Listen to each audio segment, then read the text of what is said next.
巴拿马呢开到中国去的船只，因为这个揽货的情况非常大，通通都限制出海啊，来调查各方面的航程的兴起啊，就出现了大麻烦。那这样麻烦的话呢，那其他船公公司啊，就是经不起这个成本上的损失，所以呢就要换那个耕驻地啊，只要一换旗子那就没事。就是中国给这个巴拿马使绊子，长江合计的话，也透过法律制裁，他们的要求赔偿20亿，任何只要有关于巴拿马进来的什么香蕉啦、咖啡啦啊，都想都不要想啊，大陆也都不要了啊，都不要的话呢，这个巴拿马呢马上就感觉到他原来呢尽心尽力为了承欢于美国所做的这一套的话呢，美国的话呢也没有理。美国总统川普突然间在这个时候落下了一个重话，他说绝对不会让中国大陆去接管巴拿马运河。这背后我们来看到是说，表面上好像是在跟中国呛虾，但是背后被视为是美国对于中国大陆现在全球港口布局感到不安的一个战略讯号。因为呢，我们来看到，不只是川普感到焦虑，巴拿马总统也很焦虑啊。他现在指责了，因为呢已经造成了巴拿马的这个经济上的重挫。他指责中方说，对到港的船舶，也就是巴拿马相关的船舶的这个国家呢，展开了港口国的监管制度检查。那么对于巴拿马来说，有非常重大的影响。所以我们就看到他话一说完，中国驻美国的大使谢峰是立刻回向了总统。他说：“我们中企从1997年开始就获准经营巴拿马运河两端的港口，30年之间我们合作的都非常的顺畅。怎么在今年你突然间判决、突然间没收、接管，把我们给驱逐出境？”他说：“明眼人都看得出来，这就是一个政治上面的操作手段啊！你巴拿马今天契约想撕就撕，经营者想要驱逐就把他驱逐，还有谁未来敢来跟你们合作？还有谁未来敢跟你们一起来做投资呢？”中国的反制确实现在是直接影响到了巴拿马的命门，包括了冲击巴拿马运河的经营、港口、船籍跟国际信用。中国大陆这一次最新是祭出了一共是3大招的反制，赶快带观众朋友来看到细节，因为对于巴拿马来说有非常严重的冲击。首先第一个就是针对于巴拿马的这个船舶、船运来做打击。中国大陆这个时候加强港口国的监督检查。那么这边也做了一个统计哦，3月份扣留了巴拿马籍的船舶一共是92艘，4、5月份一共是达到了274艘，较去年全年的251艘更多。当然，影响这些船舶必须要再多付额外的费用，像是这个保险费用、营运成本大增。所以呢，目前是从4月份开始统计，200多艘的船已经改挂其他国家的船旗，也就不再挂巴拿马这个国家的船旗了。当然，对于巴拿马来说，又是一个很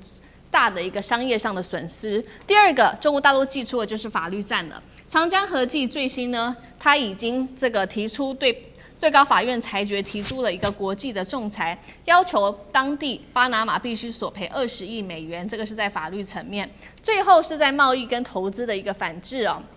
包括未来呢，新的投资会完全的暂停。那么巴拿马预估呢，还会少了包括贸易、航运等等的一些投资，损失金额预估达到数十亿美元。那么包括了巴拿马的农产品也都不能出口中国了。大家最担心的，巴拿马最担心的就是它的香蕉出口到中国占了70%。农民现在呢，他们的农产品等于没有地方可以做销售了。中国3大重拳看到重挫巴拿马的船旗、它的港口跟农产品，最后是投资信用。愿老师怎么看？巴拿马还撑得住吗？我觉得巴拿马这个运河的事情啊，就是已经闹了非常长的一段时间了。原来我不晓得大家记不记得，就是长江合计的时候呢，就是李嘉诚那个公司啊，它是有全世界143个这个驳船的港口，然后呢，他想要卖掉，那时候大陆呢就是305声讲说你不可以卖啊。那么当中最重要的就是巴拿马运河当中靠着太平洋的跟靠着大西洋的这2个头，这边的一个港口，一个叫什么一个叫 Christophe 啊什么，另外一个叫名字我忘掉了。但是基本上的话呢，这个事情一直闹到去年的话，就是去年的话呢，就是巴拿马总统突然呢就撕毁了合约。啊，那长江合计也不用在那边经营了，然后呢，这个契约也毁坏了，然后呢，就是里面的话呢，甚至于说是人都换掉了啊，一切突然就是完全没有了。大陆就是当初就是305声的警告，所以你这样子撕毁条约的话呢，就像谢峰这样讲的啊，谁敢投资？但是同时做好了，大陆有3招非常厉害。其实我说句良心话啊，面对小人呢，就要用小人的方法来制裁他啊。反正你到了这个巴拿马挂着籍的船口，因为大家了解啊，像什么贝里兹啦、巴拿马啦或赖比瑞亚这些小国家，他们都是靠这个轮船里面挂的旗子的租金啊，特别便宜的方式来经营的。巴拿马也是其中的。然后呢，巴拿马呢开到中国去的船只，因为这个揽货的情况非常大嘛，通通都限制出海啊，来调查各方面的啊，就是这个航程的兴起啊，就出现了大麻烦。那这样麻烦的话呢，那其他船工公司啊，就是经不起这个成本上的损失，所以呢就要换那个耕驻地啊，只要一换旗子，那就没事啊。所以说大家心里很明白，就是中国给这个巴拿马使绊子。说句良心话，你对我不仁，我只好对你不义，这是第一个。第二个的话呢，长江合计的话，也透过法律制裁啊，因为他们本身的契约还没有到期。我如果说是没有记错的话，还刚延长了30年呢。然后呢，这个契约马上就毁掉了。毁掉以后呢，他们的要求赔偿20亿美金啊，这个数字非常大。然后第3个部分呢，就是任何只要有关于巴拿马进来的什么香蕉啦、咖啡啦啊，都想都不要想啊，大陆也都不要了啊，都不要的话呢，这个巴拿马呢马上就感觉到他原来呢尽心尽力为了承欢于美国所做的这一套的话呢，美国的话呢也没有理，就川普讲的这些话基本上口惠而实不至啊，什么中国不能够控制这个中国不能够拥有这个巴拿马运河这个管理权什么的。中国没有拥有巴拿马运河的管理权，也只是经营它的港口。经营它的港口的原因，是因为这个中国人就李嘉诚的经营的比这个原来巴拿马自己经营的要好，就这么简单。生意上就是生意上来往，所以说呢，中国本身呢，但是我话整个说起来的话，谢峰这次讲话的话，我感觉到外交战狼又回来了。好，那同样的问题，我们也特别请教张将军又如何看呢？另外，其实川普有说绝不让中国接管巴拿马运河，在这个时候又突然间加重语气去强调，是不是美国也非常的担心中国大陆的反制对于巴拿马的冲击，还有未来巴拿马态度的转向？张将军怎么看？因为巴拿马是一个非常重要的国际战略水道，到现在为止，可能还是世界上最重要，甚至超过波斯湾的我们的荷姆斯海峡。因为那个是人员，但是巴拿马是关键的2大洋，世界上2大洋，大西洋跟太平洋。他们如果没有巴拿马运河的话，他们绕过去要多了这个14000公里，绕到南边啊，到阿根廷，到南边，到麦哲伦海峡，然后再上来啊，你这个是14000公里哎，要航运时间多少？18天呢？你时间成本、你运输成本、油料成本、人事成本都要算进去，你看多贵。那当然都通用巴拿马运河，巴拿马你只要是用货轮的话，一吨的话大概5到10块美金，你按照吨来算，然后过去，啊，那货柜按照货柜的钱，大概10块美金一个货柜，所以它非常重要。你在这个航运在时间，所以我要认为在这一方面呢，是因为我认为这商业契约的问题已经提高了政治问题了，所以今天川普他会出手，因为这个。他看到，如果这个巴拿马运河被中共一直长期的控制，在那边营运的话，那美国会被边缘化。所以这个商业契约可能被政治所凌驾，那川普就要出手。因为什么？因为中国一直牢牢控制住了，那钱开港也出来了，所以这一个是一个政治力介入的一个非常典型的。第二个，我们要从来开地缘战略，因为巴拿马是属于加勒比海，美国也面对了加勒比海啊。很简单啊，墨西哥、美国都面对着加勒比海啊。墨西哥湾现在美国改为美国湾了，那加勒比海，你巴拿马就在加勒比海里面了。那现在美国是不是想要做3大王？当然嘛，你中国大陆进来的，美国当然要在这方面，他会吃味啊。我是加勒比海国家之一，结果是美国控制了这个巴拿马运河，巴拿马整个长度是82公里啊，是很重要的，也是巴拿马非常重要的收入。现在巴拿马人口的人均所得是16000块美金，也是靠巴拿马运河这个地方可以很多的收入。巴拿马人口不多啊，才436万啊，但是它很大，它比2个台湾呢，它是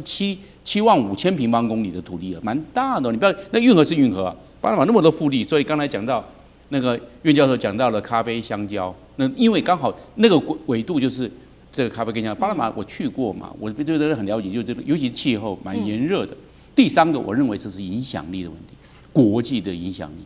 如果巴拿马运河被中国大陆所控制，这个战略咽喉被控制的话，美国的这个在世界上的地位的指标性会下降。为什么？就在你家后院呢，结果巴拿马整个的营运按照契约，整个是中国大陆所控制，会对中国大陆来说产生扩散效应，从巴拿马运河会辐射到整个南美洲。一个是前开港，一个是巴拿马运河，辐射到整个南美洲的地方都被中国大陆慢慢影响，就是我们所说到的南方市场。那这样的话，是不是美国就衰弱了？中国大陆是不是崛起了？那美国是不是在南美洲的政治影响力就会相对的下降？这是美国所忧心的，所以川普想要出手。对，现在川普对于这个地缘政治上面这个战略咽喉南美洲的管控，其实担心不断的在扩大。就是卢将军帮我们提到了，除了他担心巴拿马的掌控之外，还包括了前海港。因为呢，这个一方面中国大陆他现在处理有关于巴拿马运河的事情，另外一方面他也希望能够扩大对于前海港的影响力哦。所以呢，其实美国现在坐立不安的时候呢，是不是我们来看到了秘鲁方面，法院也最新裁定要求政府加强监管中资的前海港。前海港，观众朋友来了解一下小档案哦。其实呢，它是当年中原海运投资了13亿美元打造的一个深水港。当然，它的重要性就是因为它是中国大陆“一带一路”在南美最重要的旗舰工程，同时它也是中国去打通整个南美对亚洲出口通道的关键节点。对于习近平来说，他非常重视这里，所以他2024年的时候曾经亲自到当地去主持开港启用之后，还帮助了秘鲁它的出口在这边突然间创下了新高。对于美国来说，我们刚刚提到，等于它的后院失控了，所以他现在也开始炒作各种的理由，包括说中国大陆在这边有安全上、地缘上面的控制等等哦，还有主权问题等等。那秘鲁接下来会怎么做？其实关键也是跟这个巴拿马有点类似的。但是秘鲁真的敢对中国做反制吗？原因是因为中国已经连续12年是秘鲁最大的一个贸易伙伴，双边贸易额更是美国的2倍。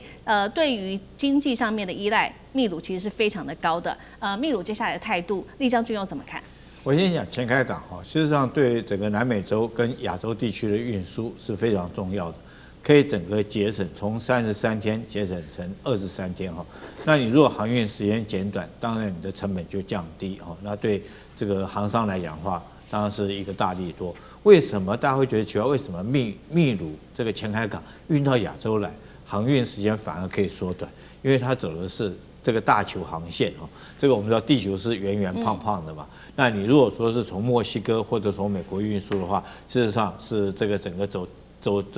像赤道这种是最远的路线，你反而从南半球那边路线反而比较短哈。所以前海港它的重要性，它对航运经济上的价值就在这个地方。那前海港跟巴拿马运河最大的不同是，巴拿马运河当初是这个美国出资所盖的，是在第一任罗斯福总统的时候任内完成的，所以美国认为那是川普现在就讲了一句话嘛，他说我们绝对不要重蹈这个以前的那些他就是讲拜登啦，这些覆辙哈，将这个巴拿马运河这个经营权让给中国哈，那这次我们绝对不再做这种事情，所以他这次的前海港，他一定会极力想要在美国的掌控之中，由于是美国的新门罗主义来讲的话，他将整个南半球视为他的一个后花园，他当然不允许中国在这个地方有任何智慧的园地。那当然大家可能会说，这个前海港对不对？它就是一个航运的商港，对大家都有帮助，对全世界来讲。运输都有很大的，在经贸上面都有很大帮助。那美国在担心什么？美国在担心哈，美国就是小人之心度君子之腹，他很怕前海港变成这个中国解放军如果到南美洲去的话，变成一个运补的一个港口。你知道，如果说当然这前海港造得很大，甚至可以停航空母舰。是。那如果说是像9洞1这种补给船的话，当然不成问题。那如果中国的这种海军用这个港口当运补船的话，对美国在南半球的威胁是非常大的。所以美国会竭尽诸般的说法来控制整个前海港。那今年年初的时候，本来就已经在秘鲁的法院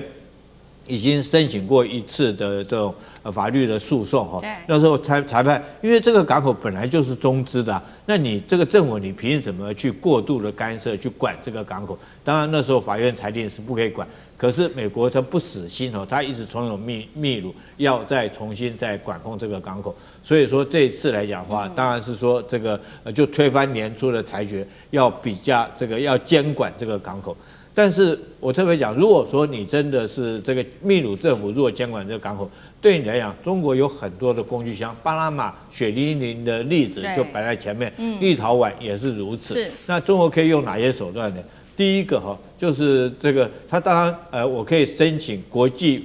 的法院的一个仲裁像巴拿马一样，求偿20亿美金那因为这是我出资盖的，你没有理由说你要来管理嘛。所以第一个我可以寻求法律的途径。第二个中国当然也可以对这个秘鲁，譬如说是秘鲁对中国来讲的话，每年出超金额是很大的。中国到秘鲁来讲，总贸易额中秘之间的总贸易额是达到504亿这么多。但是从秘鲁进口的只有178亿，反而秘鲁那边到中国的中国到秘鲁去的是178，秘鲁卖到中国的是比较多，是326。那大部分都是什么？都是农产品啊、渔业产品啊，或者是它的铁矿、铜矿这些东西。你要知道，铁矿中国大可以跟澳洲来买嘛，澳洲现在关系也很好。铜矿来讲，还有很多国家也有相关的铜矿。那农产品，那这种状况更不用讲了。所以它也可以跟巴拿马一样，在农产品这方面来讲的话，减少对你的采购。那秘鲁来讲，经济就会受到影响。第三个如果说是中国也管制秘鲁到这个亚洲地区的船只，它也相关给它做同样的方式检查来讲的话，对秘鲁来讲，那这个航运本来一个金鸡母能够赚的钱，那从此赚不到这个钱，对秘鲁来讲损失会非常大。巴拿马运河现在是全面的开战了，尤其今天要来看到中国大陆的大动作、反制动作是3连击哦。等一下我们会一一来看到一项一项的3连击，打爆了美国在这边的布局。另外，等一下会来特别看到是招商局在这个时候出重手，要重塑整个港口的版图能不能做到？等一下就这些议题，我们会一起来做关心。我们现在看到的是全球另外一个非常重要的运输航线哦，包括了巴拿马运河，现在呢被推到中美对抗的最前线，直接要打的就是这一场经济战、航运战。港口战，我们现在来一一解读。最新动作是美国呢这一次出重手，联手了6国啊，突然间说要高调的力挺巴拿马，并且一起指控中国在这方面政治化海运，还有侵犯主权。美国找的6个国家，包括了玻利维亚、哥斯达黎加等等的国家一起对中国做出反制。那我们看到中国大陆最新的回应，这是来自于发言人林健他说的：美方颠倒黑白，无中生有，并且长期霸占巴拿马运河，武装入侵。好，中国的3个反制动作，我们刚刚特别看到它的3连击有哪一些？我们来看到一些细节哦。首先，针对了港口的监督，现在做一个更全面的升级，也就是它做一个这个检查量暴增到262艘，滞留率也暴增，还有每日的滞留费当然也会跟着提升，费用大约多了5到10万美元，滞留时间拉长，影响的当然还会有运价跟保险费都会跟着一起上升。那长期下来，船东也会考虑是不是要做避险来转期呢？冲击巴拿马整体的结构。第二件事情，我们来看到大陆，它现在也决定它的航运的路线要全面的做调整，也就是中国航运改道已经不走巴拿马了。现在呢，中原海运立即停止在这边所有的港口的进出哦。那么严重的也会影响到巴拿马的农产品，像是他们的香蕉、凤梨等等非常热门的热带水果，70%以上的出口市场现在说遇到重挫。连带也影响到接下来本来有一个14亿美元在这边的新项目投资。最后我们来看到中国大陆在法律战上面也祭出反制，警告包括了马士基还有地中海航运退出巴拿马运河2侧港口的营运。那么长和呢，现在还向国际商会仲裁院来提起了仲裁，而且说这边索赔金额最高达到了50亿美元。刚刚特别提到的招商局现在准备加入这场收购财团，联手中原海运，希望能够抢下40个港口的资产。节目一开始要特别请教赖老师来看这一波美国为什么突然间要高调声援，是不是代表巴拿马运河他们自己撑不住，中国在这边不断的给的压力？那刚刚看到中国的连3招反制，赖老师又怎么看？不但是巴拿马撑不住，美国也撑不住啊！因为巴拿马现在痛苦万分。当初他这样做是因为美国要他这样做嘛，尤其是美国的卢比奥啊，直接就亲自介入了，也到巴拿马去访问，就是要巴拿马那么违法的去没收中国的资产，违法的没收中国的资产，那中国是一个大国啊，怎么可能不反制？那巴拿马的政府、巴拿马的总统，他们自以为是，以为说有美国人当靠山没有什么好怕的，所以他们就下手了。中国大陆之前是有先经过外交斡旋，也提出警告，然后我们也看到长江和记本来还想屈服。要找这个美国的一个基金，然后要介入，要卖给他，被中国大陆说你试看看啊，你看现在大陆美国中国大陆有个曼女她也跑到新加坡去挂旗，现在也被终止了。换言之，也就是说这一些会影响到国家利益、出卖国家这个利益的这些企业、组织、个人都会受到政府的制裁。长江和记很快的他就知道他犯了错，就回过头来。那现在当然看起来巴拿马的政府他已经出大状况了。出了大状况以后，美国也没有给巴拿马钱啊。坦白说，你美国你可以在这个伊朗的这个战争烧掉250亿美元，你就随便拨个50亿、100亿给巴拿马政府，你就会养他嘛。你养他的事情不就过了吗？美国人不是这样子，美国人不会从口袋里面掏出1毛钱，他只会想办法从你口袋里面掏钱放在他的口袋，但是他用的永远是利用别人来去打击。好，现在大陆的最大的致命伤在哪里？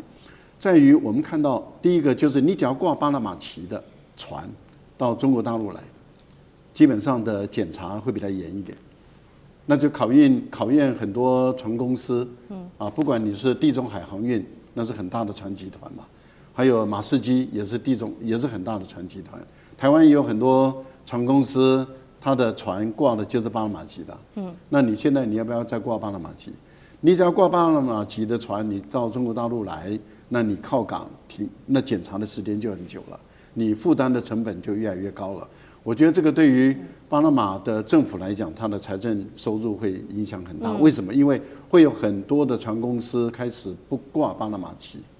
一不挂，你的财政收入就减少。我觉得这是一个致命伤之一。第二个最大的致命伤是在哪里？港口的营运。巴拿马的运河依靠的就是港口营运，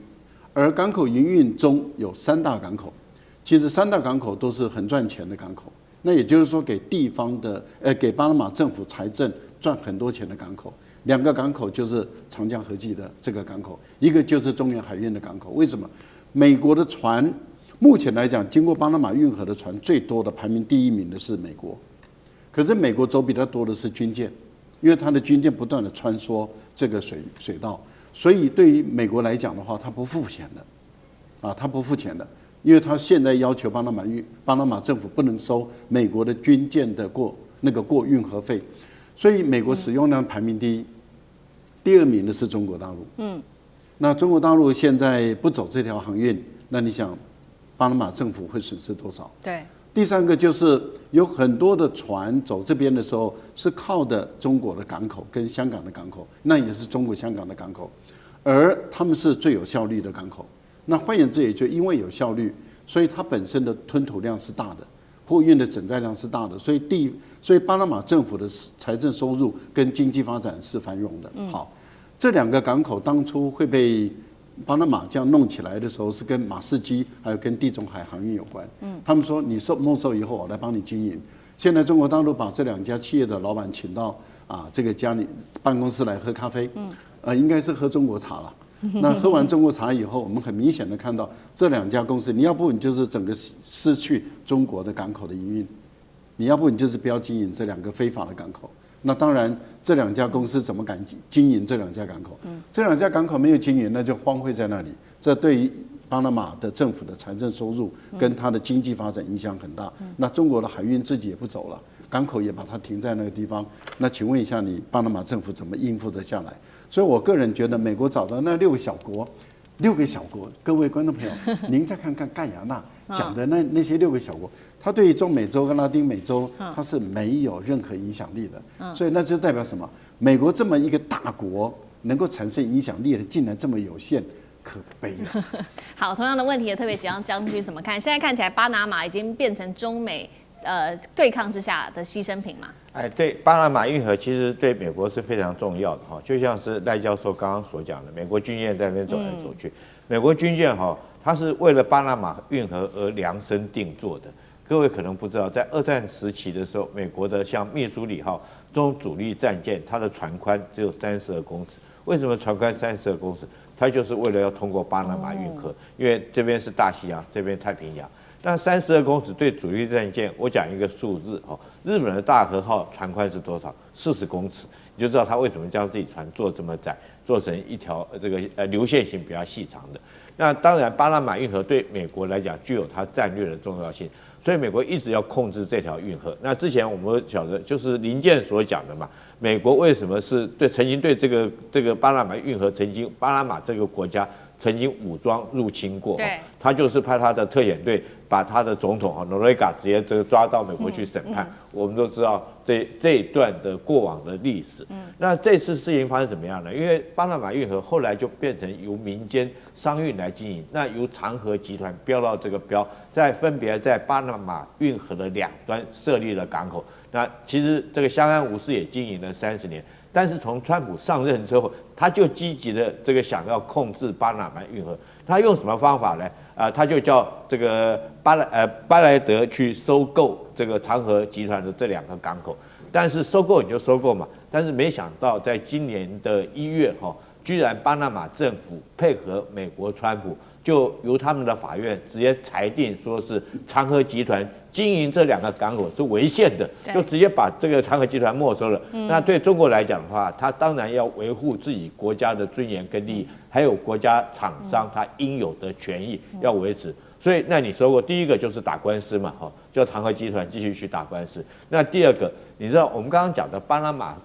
拿马这个国家最大的软肋，也是他靠这个赚钱的，就是我们知道很多国家的船都挂着巴拿马的国旗，因为巴拿马的税金比较少，对，检查也少那很多船东我去这个挂巴拿马籍的话，我可以减少我的税也可以规避我自己国家对劳工的检查等等规范也降低了成本，所以他们都去挂巴拿马这个国家国旗，挂到什么程度呢？我跟各位讲，全世界有5艘货轮里面有1艘是挂巴拿马的货旗那巴拿马政府也因此每年可以赚3到5亿美金的收入，占它国家整体的大概整体的收入将近到5%这么多，所以对巴拿马国家是很重要。那如今如果说中国对巴拿马的船只，事实上它是合法的就你只要靠到我中国港口来，我当然要去检查，我检查就很多东西可以检查，譬如说你的消防栓这个还堪不堪用，有没有坏掉？那你船上的船员劳工体检有没有过，有没有按照规定等等。如果说这些都检查下来，当然第一个就会耽误到这个船往下一个港口运输的这种航程就会 delay 到，那这个 delay 到影响就很大，因为譬如说船东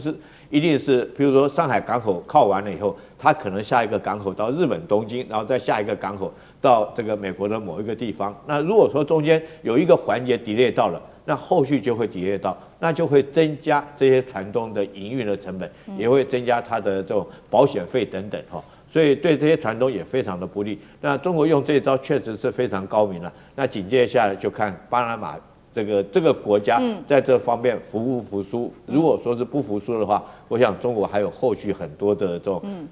这个工具箱里面还有很多工具箱可以拿出来使用。好，后续的工具箱要持续观察。不过现在中国大陆出的3招这个反制，可以说针对美国跟巴拿马是这个招招致命的。除了3招中国的反制之外，在这个敏感时机，我们刚刚特别讲的，彭博也爆料说，这个招商局联手中原海运反攻，要抢下40个港口。那现在也在说，刚好川习会快要到了，跟这个增加自己的筹码有没有一些关系？那老师又怎么看？美国国防部在去年公布了全世界有就是7大海峡跟运河，是他一定要掌控的。因为从英国到美国的这个海权霸权呢，其实就是掌控海峡。哪7个呢？巴拿马海峡，然后呢，苏伊士运河，还有呢，直布罗陀海峡、白令海峡、马六甲海峡，以及新加坡海峡，还有呢，英吉利海峡。其实现在我们知道，赫姆兹海峡也一样的重要。对，所以美国现在在荷姆斯海峡等于就是被卡住了。他没有想到，以为荷姆斯海峡只是从海湾地区运油、运大宗物资，但是呢，它就影响到全球的经济跟能源。这是在军事层面哈。那军事层面，我以上所讲的几个海峡，是不是美国的海军主要掌控？到现在为止仍然是如此，包含巴拿马海峡。那军舰穿过巴拿马海峡不用收费啊，这是川普的要求。所以，但是呢，美国现在把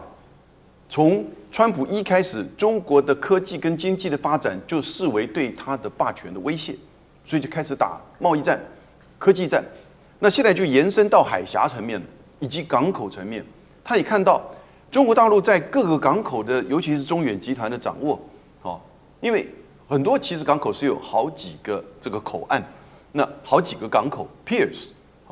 但是呢，有一些其实是一个两个，有一些是整个就等于是租给中远来做，因为它有整体的这种规划，所以美国在巴拿海峡呢，就等于是把经济跟商务的等同于军事，但我觉得这是错误的。因为你已经试过要对中国进行科技战跟贸易战，搞到后来你变成川建国，对，拜振华。那你现在在码头或者是港口或者是海峡上面，同样是要去驱赶中国，结果你造成的是你经济利益的大幅的损失。那尤其是相关的国家可能会损失的更严重。而你有没有相对应的补贴或者是援助？有的话那就算了，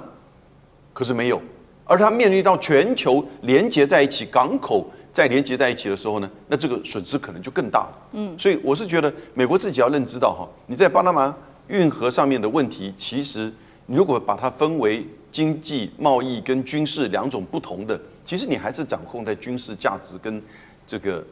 航海的这个就是主权上面主导上面。但是呢，如果在贸易跟就是航运上面你要去阻止中国的话，到后来吃亏的还是美国跟巴拿马自己。好，这时候巴拿马总统可是要急哭了，为什么呢？因为呢，在这边我们特别来看到中国大陆这时候仅加70艘的船只，重创了巴拿马在这边的经济命脉。今天我们会来关心相关的议题，也就是西川会前夕了。中美可以看到角力不断的升温，尤其中国大陆现在反制美国的动作明显的升级。今天要来看到的这一站就是在巴拿马了，因为巴拿马的最高法院最新消息废除了香港长江和记实业公司在巴拿马运河两端码头的长期经营权。于是呢，中国大陆他就在这边做了警告，说呢，巴拿马你现在一意孤行，会为此付出沉重的代价，并且说会在政治上跟经济上都会让巴拿马付出代价。这话是这样说，动作是立刻下来了。我们来看到几项来自于中国大陆的反制动作。第一个，严格检查巴拿马籍的船只以及货船，造成本来呢在这些船上只要是挂着巴拿马国旗的货轮，就得在这边停靠的时间大幅的增加了。而且大陆还一共是扣押了将近70艘违反规定的巴拿马籍的船只，对于巴拿马进口的货物，像是香蕉、咖啡等产品，就会受到严重的冲击。同时呢，我们知道海运的成本跟压力也会同样的升高。面对于来自于中国的动作，美国方面则是找了6个国家一起来发表联合声明，也就是针对于中国的动作，他说这个是海上贸易政治化的动作，警告中国西半球的主权不容你中国在这边乱动。那巴拿马的总统则是呢，现在立场也蛮尴尬的，他也只能软化下来说呢，我们确实已经收到来自于大陆高层的消息，港口合约我们接下来会交给国际仲裁法院来做审理，并且希望能跟中国大陆维持一个良好的关系。态度软化就是因为呢，接下来因为中国的反制动作，可能会有很多的货轮船只，他们原本都是挂着巴拿马的国旗，但是现在他们就不愿意挂巴拿马的国旗，可能挂其他的国旗，那直接冲击的就会是巴拿马的船的注册收入之外，第二个就是他们的港口的财政收入了。所以节目一开始特别请教委员，巴拿马总统在这个时候立场是有多尴尬，也只能向大陆来示好了吗？接下来他的损失又会有多大？委员怎么看？对中国大陆北京政府这一次应该说是打蛇刚好打到7寸之上了哦。就是对于航运界来说，其实大家比较习惯的哦，就是你会看到很多货轮或邮轮哦，大部分都是挂这个巴拿马旗帜的哦。那么包含台湾自己的几家这个海运公司，他们也有很多船舰，其实也都是挂巴拿马籍哦。那么所以这个叫做什么？叫做便利期啊，因为长期以来在这个全球的航运界里头，巴拿马籍哦，某种程度来说，是比较方便的哦。那么会减少很多不必要的地缘政治的纷争。所以巴拿马大概有多少船只是注册在巴拿马下面哦，挂所谓的便利期，大概有8000艘以上哦。就全球的航运界这种大型的邮轮、货轮，大概有8000艘。我觉得这次中国大陆北京政府很聪明哦，因为他在没有做过多的政治操作之下，他只是行使了在国际相关法律的合法规定，他执行了叫做港口国的监督检查。他执行港口国的监督检查，并没有违反国际法，这是本来就是任何一个港口国应该有的权利。所以在这个情况之下，你说美国要针对这样的一个问题来质疑中国大陆，说你为什么要这个监督检查的这么仔细？美国很难有失利点的哦。对，那你更不要讲美国扬言说什么西半球主权不容谈判，谁要跟你谈判？没有人要跟你谈判了，我只是好好的来执行我的监督跟检查嘛。那但是对于船东来说，问题就来咯，他每多滞留1天，他就要耗费数万美元的滞留费用。那你还不要讲说搞不好不幸被扣押了，更惨哦。所以现在这个原本挂所谓便利期，这个期如其名啊，就是很便利。现在已经不便利了，就巴拿马的旗帜已经变不便利期了，所以很多船东开始进行转籍了，就他本来登记在巴拿马籍，现在开始转了。那这对巴拿马来说的财政冲击就很大，因为巴拿马每年的财政收入有3%到5%都是靠收这个注册费来的。是。那如果大家都来进行转籍，它马上的财政收入就会受到冲击了。那你更不要讲说巴拿马看到川普现在的这个回应哦，是很官式，讲得很强硬。可是实质上看起来没什么效果，更不要讲说川普马上就要这个眼巴巴的跑去跟习近平见面了。你说在那个时间点上，川普会因为巴拿马来跟习近平翻脸吗？那你更不要讲说中国大陆手上还握了相当多的筹码来跟美国谈判。所以对巴拿马来讲，他认为川普的力挺看起来不见得会有效果，还不要讲说川普虎视眈眈的说要把巴拿马运河拿回来哦。所以川普也是一个潜在的掠夺者，对巴拿马来说。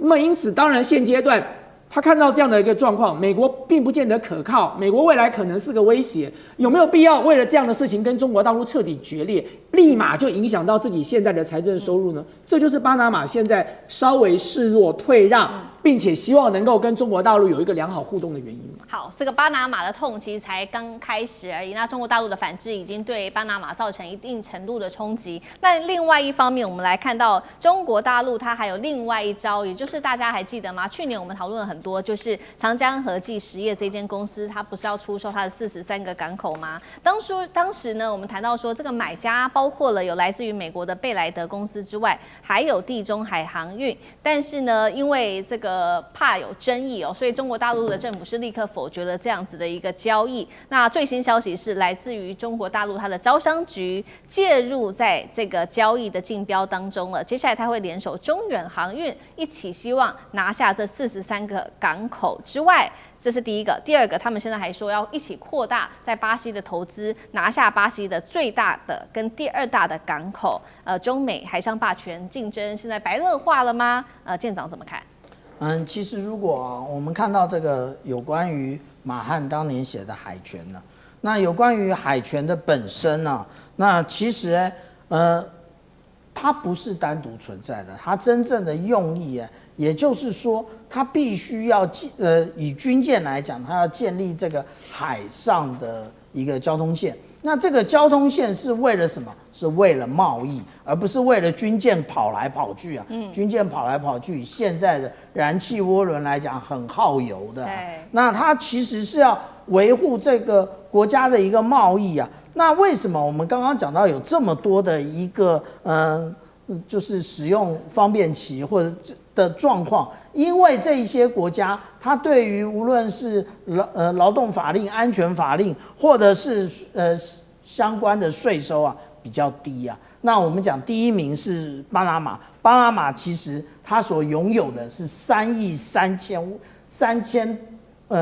千万吨啊，它的排水量这么高。第二名是赖比瑞亚，第3名是马绍尔，你都没听过的国家，因为他们都靠这个赚钱。但是对于美国来讲，他强调他必须要掌有这一些水道。我们看到啊，现在真正讨论的重点在霍姆兹海峡以及曼德海峡，这个就是美军他一直要确保的位置。为什么？因为美军他就是要掌握我们刚刚讲到的海上交通线的部分了。那对于中国大陆来讲，那他现在为什么招商局又这样的一个扩增40个码头嘞？那其实这个码头我们看到的，也就是“一带一路”不断的所促成的。那这个所促成的部分呢，也就是我们现在看到中国大陆为什么它的大宗的商品波动并不像其他国家这么强的原因，也就是因为解放军的军舰它确保了这个中远它这家公司的所有的商船都能够顺利通过我们刚刚讲到的曼德以及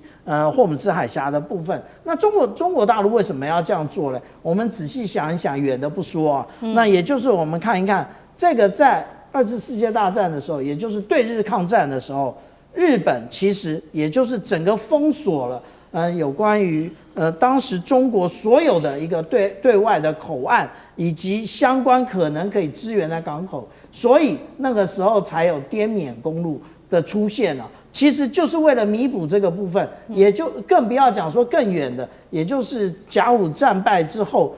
的这一个马关条约啊，那后面所造成的这一个8国联军的部分，所以中国大陆现在只是确保它的一个海疆的安全而已。好，我们刚刚看到的是在中美之间在海上霸权上面的竞争，另外一个同样也是中美之间的竞争是最新消息，美伊战事之下，美国呢它最新将大陆的5家石化企业列入制裁清单哦，包括了说资产冻结、禁止交易。那中国大陆它就反制美国的制裁，它就实施了这个最新的办法，叫做阻断外国法律措施办法，直接不承认美国所执行的任何的行动，等于正式对美国长臂管辖来开火。老师怎么看？